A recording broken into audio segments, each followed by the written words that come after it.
Good morning students, कैसे हैं? बहुत दिनों बाद आपसे मुलाकात हो रही है। मैं डॉक्टर तृप्ति विजयवर्गीय अपने यूट्यूब चैनल से आप लोगों का वेलकम करती हूँ। होपफुली आप लोग सब ठीक हैं, स्वस्थ हैं और मस्त हैं। जैसा कि हम पढ़ रहे थे टीम बिल्डिंग और ग्रुप बिहेवियर, उसके 2 पार्ट हम कवर कर चुके थे। मैंने पहले ही आपको बताया था कि ये टॉपिक बहुत लंबा है। मैं कोशिश कर रही हूँ कि इस टॉपिक को 3 पार्ट में भी अगर कवर कर रही हूँ तो उसमें भी कम से कम शब्दों में ज्यादा से ज्यादा चीजें बताऊं। फिर भी टॉपिक लंबा हो जाता है, क्लास लंबी चली जाती है।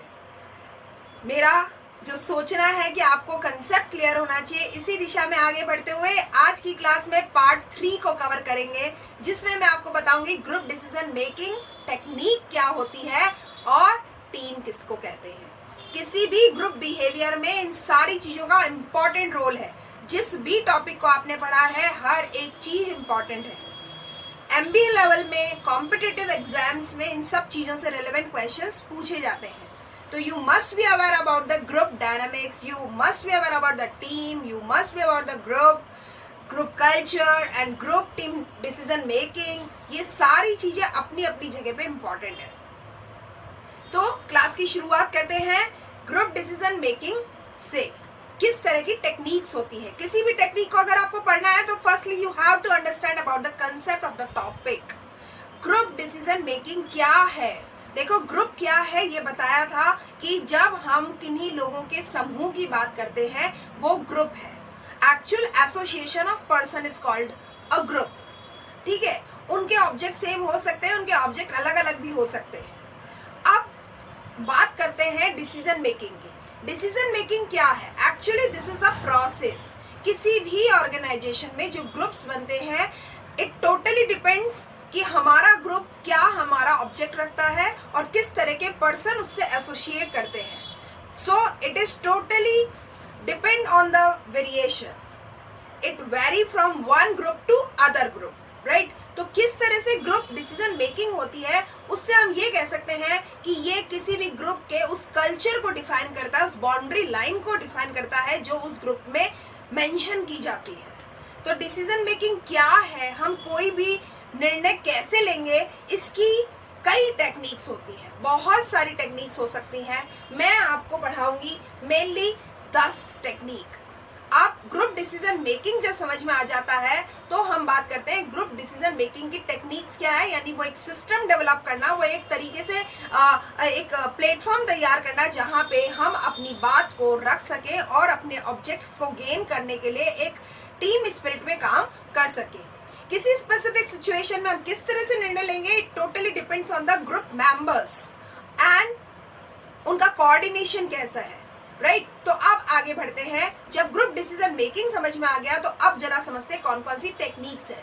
देखो, 10 तरह की बात तो मैं कह रही हूँ कि 10 तरह की टेक्निक्स होती हैं। इनके नाम से ही आपको चीजें समझ में अगर आ गई तो इन्हें रटना नहीं पड़ेगा। सबसे पहली ही टेक्निक जो ग्रुप डिसीजन मेकिंग की है, GDM कह रही हूँ इसको, तो क्या है ये? The number 1 is brainstorming. देखो, ब्रेनस्टॉर्मिंग टेक्निक वो टेक्निक होती है जिसमें किसी भी ग्रुप के हर एक मेंबर को एक प्लेटफॉर्म दिया जाता है जिसमें वो अपनी बात को बोल सकता है without having the hesitation, without having the fear of rejection. They can express their ideas. क्योंकि कई बार ऐसा होता है कि एक छोटा सा विचार एक बहुत बड़ा बदलाव लेकर आ सकता है। तो it is not an assets of the some persons कि किसी के पास ही आइडिया होगा, किसी दूसरे के पास आइडिया नहीं होगा। तो एक ग्रुप में each and every member is very important and has a right to express the thoughts और ओपिनियंस। ब्रेनस्टॉर्मिंग में यही चीज कही जाती है कि opportunity to share the idea. हर एक को अपने आइडिया शेयर के लिए एक अपॉर्चुनिटी मिलती है, एक मौका मिलता है और एक पर्टिकुलर सिचुएशन में क्या क्या ऑप्शन हो सकते हैं सोल्यूशन पॉइंट ऑफ व्यू से, वो सब उसमें बताए जा सकते हैं। और इसके लिए हम हमेशा ये कहेंगे क्योंकि एक आइडिया कभी कभी दूसरे आइडिया से अलग हो सकता है and can be selected as a most effective solution. तो इसलिए ये टेक्निक बहुत अच्छी होती है, बहुत काम करती है। जनरली ये टेक्निक काम करती है ब्रेनस्टॉर्मिंग की, जिसमें आपको केवल ये कहा जाता है आपके मन में जो विचार आ रहा है बस आप शेयर कीजिए। क्योंकि कई बार ऐसा होता है हमारे मन का एक विचार हो सकता है हमारे हिसाब से वो सोल्यूशन तो नहीं है, पर वो सोल्यूशन के रास्ते खोल सकता है, क्योंकि दूसरे लोग जब सुनते हैं तो उस आइडिया पे काम करके कुछ और नया सोल्यूशन डेवलप हो सकता है। That's why it is very important. The number 2 is Delphi technique. अब डेल्फी मेथड जो होता है वो क्या है? डेल्फी मेथड एक बहुत अच्छा ऑप्शन होता है जब किसी भी ग्रुप को अपने डिसीजन मेकिंग में कंसेंसस की जरिए, कंसेंसस का मतलब होता है एक आम सहमति, एक पब्लिक ओपिनियन, उसके जरिए सॉल्यूशन लेना होता है और मेजर डिसीजन लेने होते हैं, तो इसी मेथड का सहारा लिया जाता है। इसमें क्या होता है कि टीम के द्वारा आइडियाज जनरेट किए जाते हैं, उसके बाद उसमें कितने पॉसिबल अप्रोचेस है उसमें उसको तोड़ा जाता है, थोड़े थोड़े ऑप्शंस जो हैं उन ऑप्शंस को कम किया जाता है, उन ऑप्शंस में कंसाइज किया जाता है और वापस से ग्रुप के पास डिस्कशन के लिए और कलेक्टिव कंसिडरेशन के लिए उसे लेकर जाया जाता है, ताकि कि लोग जो ग्रुप के मेंबर्स हैं वो उस पर और ज्यादा कंक्लूडिंग फॉर्म में डिसीजन ले सके। सबसे पहले हमने किसी भी एक प्रॉब्लम को या एक सिचुएशन को अपने ग्रुप मेंबर्स को बताया और उन्होंने अपने अपने उसमें विचार डाले। उसके बाद में जो आइडिया जनरेट हुए उसको कंपाइल किया जाता है एक लीडर की तरफ से और उसमें जो पॉसिबल अप्रोचेस हो सकती है उसमें उसको तोड़ लिया जाता है, छोटे छोटे पॉसिबल अप्रोचेस में उसको तोड़ लिया जाता है। फिर उनमें से कुछ ऑप्शंस को वापस से ग्रुप के लिए फर्दर डिस्कशन के लिए भेजा जाता है and now it may be more refined. अब और रिफाइंड हो जाता है, मेजॉरिटी की डिसीजन मेकिंग हो सकती है और उसके बाद में कुछ ऑप्शंस ही जब अवेलेबल होते हैं रिजेक्शन कर दिया जाता है बाकी ऑप्शंस का और फिर एक साउंड डिसीजन मेकिंग की तरफ कलेक्टिव एग्रीमेंट के साथ में पहुंचा जा सकता है। This is the Delphi technique, Delphi method. अब एक आता है वेटेड स्कोरिंग। अब वेटेड स्कोरिंग क्या है? उसमें हम वेट देते हैं, यानी हर एक सिचुएशन को हम उसके ऑप्शंस के हिसाब से उसमें वेट डालते हैं, यानी किस पर कितना पॉसिबल सॉल्यूशन आ सकता है और किस तरह से इसको हम कंसीडर कर सकते हैं। ये टेक्निक जो होती है इस आइडिया पे काम करती है कि सर्टेन आइडियाज जो होते हैं वो ज्यादा रिस्कियर होते हैं जबकि दूसरे आइडियाज ज्यादा इम्प्लीकेबल होते हैं, तो उनको कंसीडर ज्यादा किया जा सकता है। तो हर एक मेंबर को इसमें एक सिचुएशन के लिए डिफरेंट क्राइटेरिया दिए जा सकते हैं, जैसे कि किसी भी जो आइडिया है, जो सॉल्यूशन आप दे रहे हैं उसका बिजनेस वैल्यू क्या रहेगा, उसका कॉस्ट कितना है, रिस्क कितना आएगी, इसमें एडॉप्शन क्या क्या किया जाएगा, अवेलेबिलिटी ऑफ द रिसोर्सेज उससे मैच करते हैं या नहीं करते हैं। इस तरह के बहुत सारे क्राइटेरियाज पे काम किया जाता है और अपने अपने ऑप्शंस पे उसको वेट दिया जाता है। जो हाईएस्ट स्कोरिंग होता है आइडिया उसको काम में लिया जाता है, उसी पर आगे फोकस किया जाता है, राइट? ये हो जाता है वेटेड स्कोरिंग। एक आता है नॉमिनल ग्रुप टेक्निक। इसमें क्या होता है, हम जनरली अपने ग्रुप के मेंबर्स के साथ में वोटिंग प्रोसेस के जरिए किसी भी एक आइडिया पे मैक्सिमम वोट गेनिंग वाले उसको आगे बढ़ते हैं, उस पे काम करते हैं। एक ओपन डिस्कशन डेवलप होता है अगर हम वोट करवा लेते हैं। देखो, ये एक ऐसा टेक्निक है जहां पे बहस भी हो सकती है और डिस्कशन भी हो सकता है। मतलब हम डिस्कशन कर रहे हैं या हम डिबेट कर रहे हैं, ये totally depends on the mindset of the each and every member of the team. अगर हम किसी बात को ओपन डिस्कशन में अच्छे से खुल के बात कर रहे हैं तो हो सकता है कुछ लोग इसे डिबेट समझ लें और हो सकता है कुछ लोग इसे एक अच्छा खुला विचार विमर्श समझ लें। तो ये डिपेंड करता है लोगों के माइंडसेट पर। Otherwise this is a very good technique, right? अब आता है पॉसिबिलिटी जो रैंकिंग है। पॉसिबिलिटी रैंकिंग जो होती है इसमें क्या किया जाता है, कितने वोटिंग सिस्टम के जरिए या एक लिस्ट के जरिए प्रायोरिटाइज किया जाता है, ऑप्शंस को प्रेफरेंसेस दी जाती है और प्रायोरिटाइज किया जाता है कि किस में कितना पॉसिबल होने का, इम्प्लीमेंटेशन कितना पॉसिबल है और कलेक्टिव डिसीजन मेकिंग लिया जाता है। इसमें किस तरीके के चीजों को हम यूज करेंगे, ईमेल करेंगे कि सर्वे यूज करेंगे कि लाइव मीटिंग करेंगे, क्या संभावना है, कितनी इजी है, पॉसिबिलिटी क्या है, प्रैक्टिकल इम्प्लीमेंटेशन क्या है, उन सारी चीजों को कंसीडर करते हुए डिसीजन मेकिंग की जाती है। एक होता है stab ladder technique. Step ladder technique क्या होता है, एक एक कदम आगे बढ़ा जाता है। यानी क्या होता है, हर टीम के हर एक मेंबर को एक सिचुएशन दे दी जाती है और उसके ऊपर उनको टाइम दे दिया जाता है कि आप अपने अपने सॉल्यूशंस लेके आइए। जब सॉल्यूशंस लेके आ जाते हैं तो हम उन टीम में से किसी भी दो लोगों को बैठ करके अपने अपने आइडियाज को शेयर करवाया जाता है और उस बात पे फोकस करते हुए आगे बढ़ने की कोशिश की जाती है। जब वो लोग अपने अपने आइडियाज को शेयर कर लेते हैं तो एक और मेंबर उसको टीम में ऐड कर दिया जाता है उस टीम में से, और वो अपना आइडिया प्रेजेंट करता है। अब 3 लोग किसी एक प्रॉब्लम के पॉसिबल सॉल्यूशन पर फोकस करते हैं। जब वो लोग कहाँ पहुंच जाते हैं तब अब चौथा बंदा ऐड कर दिया जाता है और इस तरह से एक एक करके एक एक कदम बढ़ाते हुए आगे एक एक कड़ी जोड़ी जाती है और फिर पॉसिबल सॉल्यूशन पर फोकस किया जाता है। क्योंकि धीरे धीरे रिफाइन होता है। अगर सारे लोग एक साथ बैठ जाए, 10 लोग एक साथ बैठ जाए और अपने अपने ओपिनियंस को देंगे तो शायद एक बेहतरीन निर्णय की तरफ हम आगे नहीं बढ़ सकते।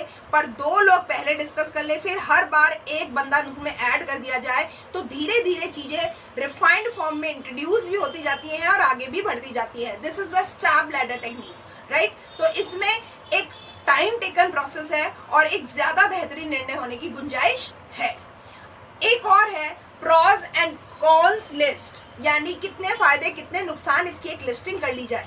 कोई भी प्रॉब्लम है, उस प्रॉब्लम के जितने भी सोल्यूशन है, हर सोल्यूशन के क्या फायदे होंगे क्या नुकसान होंगे, एक लिस्टिंग कर ली जाती है। हर एक मेंबर को कहा जाता है क्या क्या इसके फायदे हैं, क्या क्या इसके नुकसान है। तो जैसे फिलोसफिकल पॉइंट ऑफ व्यू से हम किसी बात का कहते हैं ना कि इसके फायदे बताओ इसके नुकसान बताओ, तो डिसीजन मेकिंग के लिए मेंबर्स को ये दे दिया जाता है कि अपने ग्रुप को आप कितने लोग इसमें एडवोकेट कर रहे हैं, इसको प्रिफर कर रहे हैं और कितने लोग हैं जो इसके अगेंस्ट में हैं। जब प्रोज और कॉन्स की लिस्ट बन जाती है तो ये पता चल जाता है कि जो लोग इसके फायदे की बात कर रहे हैं उनके पास कितने प्ली है, कौन कौन से प्ली है, किस वैल्यू के प्ली है, और जो इसके अगेंस्ट में जाना चाहते हैं उनके पास कैसे और कितने वेटेज के प्ली है। फिर उसके बाद में इन दोनों का कंपैरिजन होता है कि कितने फायदे और कितने नुकसान, तब उस डिसीजन पर पहुंचा जाता है। एक होता है डिसीजन ट्री। डिसीजन ट्री का मतलब है किसी एक सोल्यूशन के लिए, किसी एक प्रॉब्लम के सोल्यूशन के लिए जितने भी ऑप्शंस हैं उनको रख लिया जाता है और उन हर एक सोल्यूशन पर अगर हम इसको अपनाते हैं तो क्या फायदा होगा, अगर अपन नहीं अपनाते हैं तो क्या नुकसान होगा। Yes no, yes no, yes तो क्यों, नो तो क्यों, हर एक का अपना एक लॉजिक चलता रहता है और हर ऑप्शन पे आगे बढ़ता जाते हैं। ऐसे एक ट्री की ब्रांचेस बन जाती हैं और लास्ट में ये समझ में आ जाता है कि किससे कितना फायदा हो सकता है। यानी इस मॉडल डिसीजन मेकिंग से क्या होता है, लीनियर फॉर्म में हम आगे बढ़ते हैं और एक क्रिएटिव आइडियाज के साथ, एक मल्टीपल पोटेंशियल डिसीजन मेकिंग के साथ में डिसीजन लिया जा सकता है। इसका आउटकम जो होता है वो ज्यादा फ्रूटफुल होता है। अब आता है एक कंसेंसस मैपिंग। कंसेंसस मैपिंग का मतलब है कि हमारे टीम में जितने भी लोग हैं वो अपने आइडियाज को किस तरह से जनरेट कर रहे हैं और डेवलप कर रहे हैं, ये डिपेंड करता है कि वो किस तरह से अपने आइडियाज को जनरेट करते हैं। क्या वो एक कोशिश कर रहे हैं कि अपने आइडियाज को बेहतरीन तरीके से आगे लेके आए, सबके सामने लेके आए और आम सहमति से उस आइडिया को एक्चुएट पोजीशन पे लेके आया जाए। तो इंटरकनेक्टेड होती है इनमें चीजें। हर डायमेंशन प्रॉब्लम पर मल्टी डायमेंशनल प्रॉब्लम सोल्यूशन होते हैं इसमें, और जो भी बिजनेस के आइडियाज हैं, जो भी ऑर्गेनाइजेशन के आइडियाज हैं, उसमें सेवरल स्टेप्स को इंक्लूड करते हुए एक फाइनल डिसीजन मेकिंग की तरफ आगे बढ़ा जाता है। ये सारी चीजें वो मैंने बताई जो इसके टाइप्स हैं। अब मैं बता रही हूँ कि किसी भी डिसीजन मेकिंग के लिए कुछ बेहतरीन काम करने के लिए कुछ अच्छे चीजों की सोच लगानी होती है। तो अच्छी बेस्ट प्रैक्टिसेस अगर करनी है तो डिसीजन मेकिंग केवल तभी हो सकता है जब हम बहुत क्लियर रहें कि हमारा डिसीजन मेकिंग हमें करना है, जब हम हर एक व्यक्ति के समय की और उसके पोटेंशियल की रेस्पेक्ट करें, जब हम अपनी डेडलाइन से बहुत और अपने टाइम रिस्ट्रिक्शन से बहुत ही माइंडफुली काम करें, जब हम और जो जितने भी ओपिनियंस हैं उनको रेस्पेक्ट देते हुए एंश्योर हो कि हर एक व्यक्ति का अपना ओपिनियन है और हर एक की अपनी एक अच्छी सोच लगी होगी उसके पीछे। एंड लास्ट चीज जो बहुत जरूरी है, कभी भी डोमिनेट नहीं किया जाना चाहिए किसी भी डिस्कशन में। अगर कोई एक पर्सन बाकी सारी पर्सन्स को डोमिनेट करता है तो वो डिसीजन मेकिंग, अच्छी डिसीजन मेकिंग नहीं कहलाई जाती। तो डोंट अलाउ वन और the two people to dominate all the discussion. ये एक इंपॉर्टेंट चीज है। ये अगर हो जाती है तो ही हम ये कह सकते हैं कि ये बेस्ट प्रैक्टिस है डिसीजन मेकिंग की। तो हर एक टीम मेंबर को और टीम लीडर को इस चीज का ध्यान रखना चाहिए कि if you want to make a sound decision making you have to follow the best practices of decision making, right. अब जरा आगे बढ़ते हैं। जो इसका एक लास्ट पोर्शन है वो कि टीम क्या होती है। देखो स्टूडेंट, ये चीज आपको समझ में आनी चाहिए कि टीम और एक ग्रुप में क्या अंतर होता है। कहने को लोग भी ग्रुप में भी होते हैं, लोग टीम में भी होते हैं, लेकिन टीम और ग्रुप अलग अलग होते हैं। ये चीज क्लियर समझ में आनी चाहिए। देखो ग्रुप में तो कई चीजें हैं, चीजें हो सकती हैं ग्रुप की, लोग भी हो सकते हैं ग्रुप में, उनका कुछ रिलेशनशिप होता है एक का दूसरे के साथ में। ये चीज याद रखना, यानी अ नंबर ऑफ थिंग्स और a person that have some relationship to one another, that is called a group. ठीक है, वो किसी सोसाइटी का, किसी कम्युनिटी का, किसी कल्चर का हो सकता है। अगर मैं कहूँ कि किचन में काम आने वाली चीजों का एक ग्रुपिंग है तो वो हो गया, अगर दुकान में काम आने वाली चीजों का ग्रुपिंग है तो वो वैसा हो गया। तो वो चीजों का भी हो सकता है, और बिजनेस करने वाले लोगों का ग्रुप और सर्विस करने वाले लोगों का ग्रुप, इस तरह से ग्रुप हो सकता है। अब एक बात है कि हम ये बात कहें कि टीम क्या है। टीम देखो ग्रुप ही होता है, लोगों का ग्रुप ही होता है जिनकी कोई ना कोई एक्टिविटी होगी, कोई ना कोई उनका ऑब्जेक्ट होगा, कोई ना कोई एक कॉमन पर्पस होगा, वो टीम बन जाएगी। तो इसका ये मतलब हुआ, अगर हम छोटी सी बात को समझें, छोटी सी बात में कि टीम और ग्रुप क्या है, तो एक बात कह सकते हैं कि all teams are group of individuals but not all groups are teams. हर जो टीम है वो ग्रुप ऑफ इंडिविजुअल्स तो होती है, लेकिन हर ग्रुप जो है वो टीम हो ये जरूरी नहीं है। हर टीम में तो ग्रुप होगा पर हर ग्रुप टीम होगा ये जरूरी नहीं है। बस इतने से ही समझ में आ जाता है कि ग्रुप और टीम में क्या अंतर हो सकता है।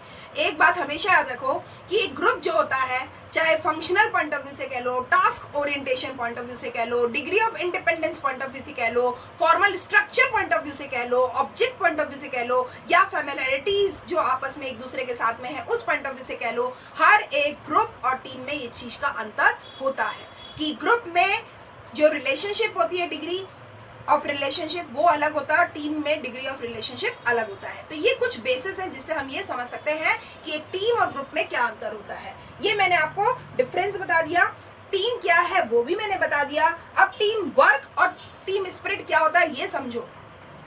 टीम वर्क का मतलब है टीम में रह करके अपने काम को करना।